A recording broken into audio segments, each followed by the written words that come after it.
Hi, welcome. My name is Misti Babino, and I am going to be spending some time today talking with you about the differences in college readiness rates of students in special education over time. Now, the view of equitable access to public education for all students is leading a movement to encourage post secondary education, regardless of the student's economic, demographic, or cultural upbringings. There's a variety of indicators that are being used by educators to predict the success of a student in college. Some things are the grade point average, student performance on SAT or ACT exams, how they did on the STAR or end of course exams, or their participation in classes like advanced placement and dual credit.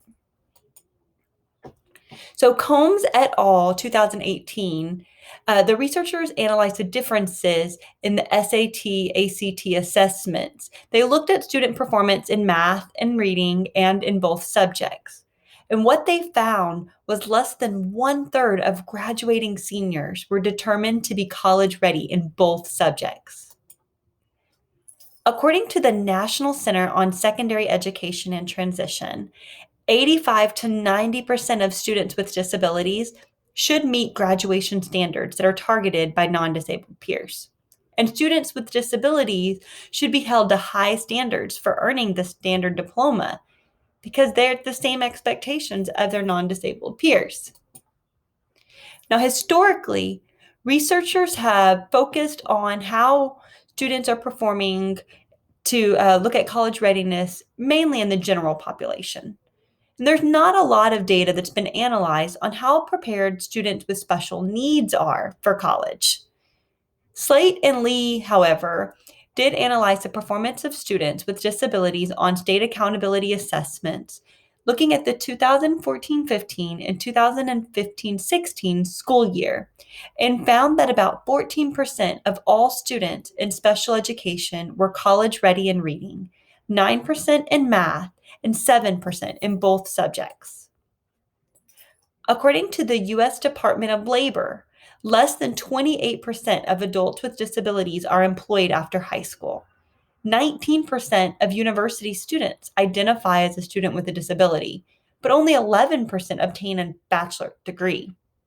So then one stands to question, are the individualized education programs that are designed for the young scholars with disabilities promoting realistic expectations? Well, and in order to really know, we're going to have to look back and re-examine how students are performing on current data accountability assessments. So the purpose of this study is to ascertain the extent to which the differences are present in reading college readiness of students enrolled in special education between the 2016-17 school year and the 2017-18 school year. Also, to determine the degree of differences that were presented in mathematics college readiness rates for students enrolled in special education for the same years. And lastly, to reveal the difference of the degree of which students in special education are considered college ready in both subjects for the 2016-17 and 17-18 school year. The research questions align directly to the purposes of the study. So I'm not going to review them in order to not be redundant.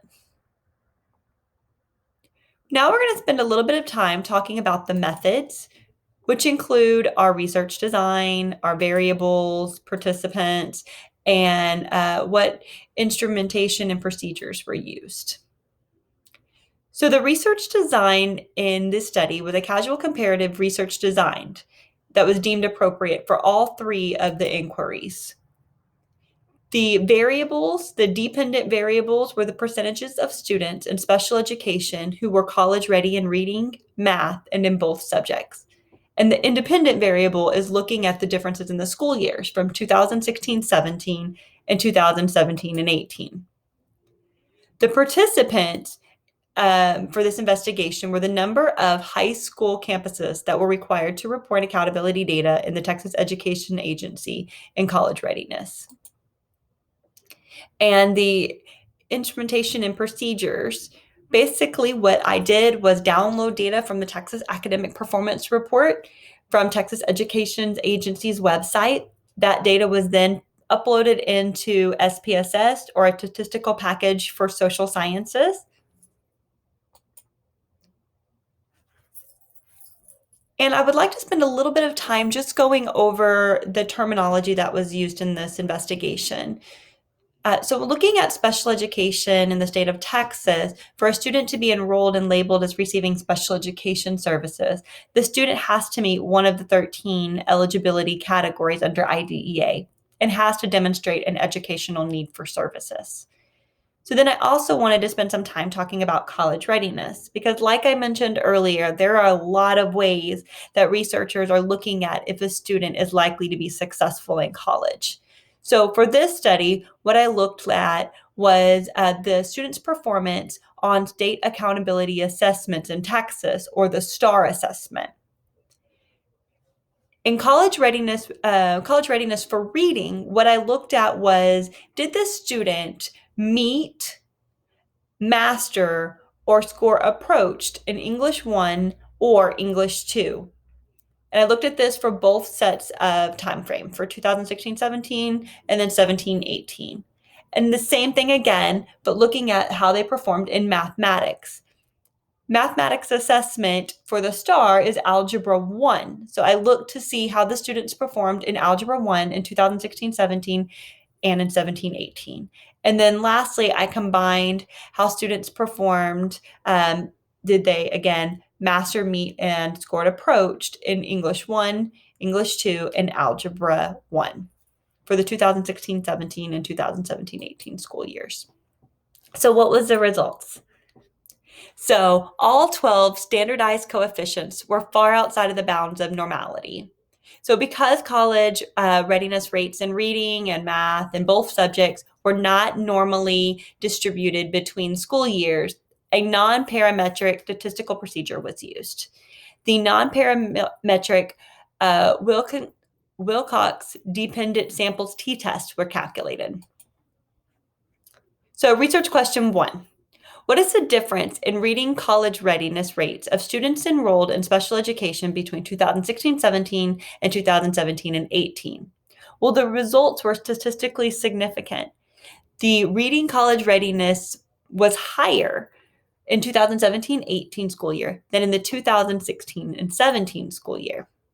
And if we look at the mean percentages, we can see that in 2016-17, the mean was 8.55, where in 17-18, it was 11.26.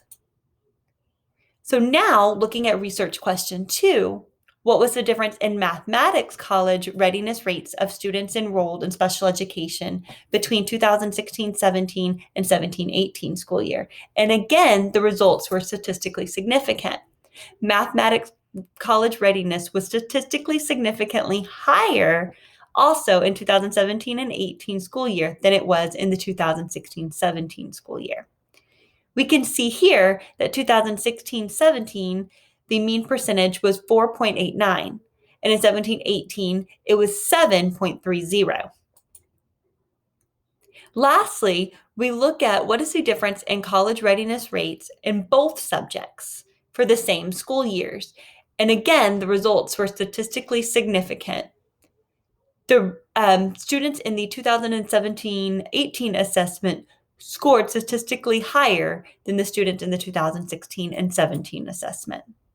We can see here that the mean percentage was 3.28 in 2016-17, and in 17-18, it was 4.85. So that leads us to the discussion. College readiness rates of students with disabilities increased about 8% passing a reading assessment for the 2016-17 school year to 11% passing the reading assessment in 17-18 school year. Similar findings were noted in the area of mathematics, where we saw an increase again from about 5% to 7% in school years. And then when we compile both the reading and the math together, we saw performance data reflecting about 1.5% increase in performance in a positive gain. But don't let that positive gain be misleading. There is an overall concern in the representation of students in special education who are considered college ready. Less than 12%, 8%, and 5% of students in special education, respectively, were college ready in reading, math, and in both subjects.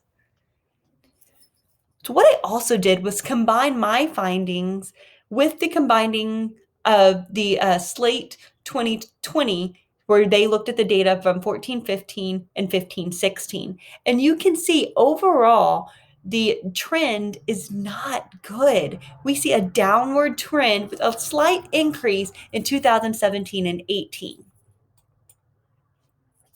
So, what are the implications for policy and practice?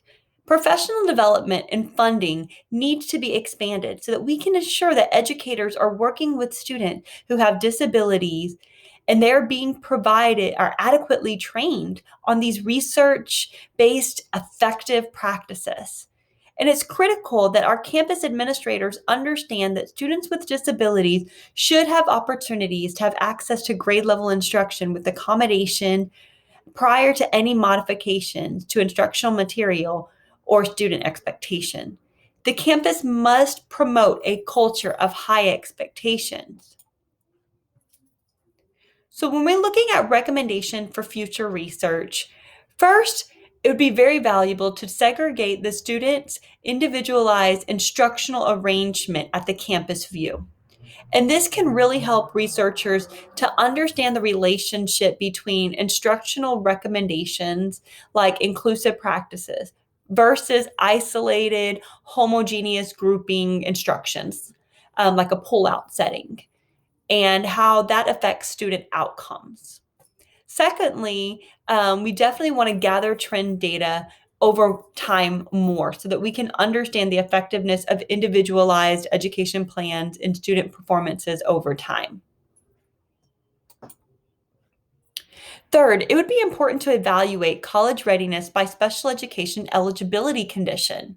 And this approach would allow educators to see if professional development is needed to better support various subpopulations of students with disabilities.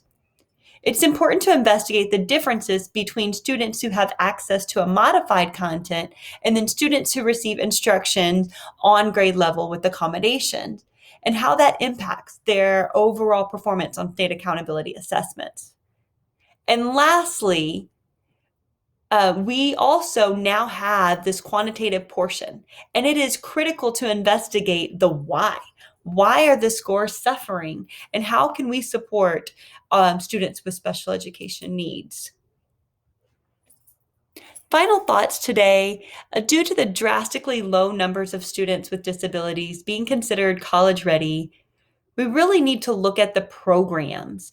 And do we need to focus on students with disabilities more on their individualized and their realistic transition program and help support a post-secondary outcome that's appropriate for them, rather than investing the majority of our efforts and our funds in ensuring or working on a college readiness program that may not be the most appropriate for that student? And since only 1/3 of overall students are considered college readiness, we definitely need to be looking at restructuring our instructional practices. Further, if only 5% of special education population is considered college ready, then we definitely need to look closely at the free and appropriate public education provisions of FAPE. I wanted to also include for you all the references that were used in the overall paper. And again, I wanted to thank you so much for your time. And I also wanted to thank Dr. Slate for all of the feedback and support completing this paper. So thank you so much. I hope that you had a good time and you learned something new today. I look forward to seeing you, and please reach out if you have any questions that I can help you with. Again, thank you.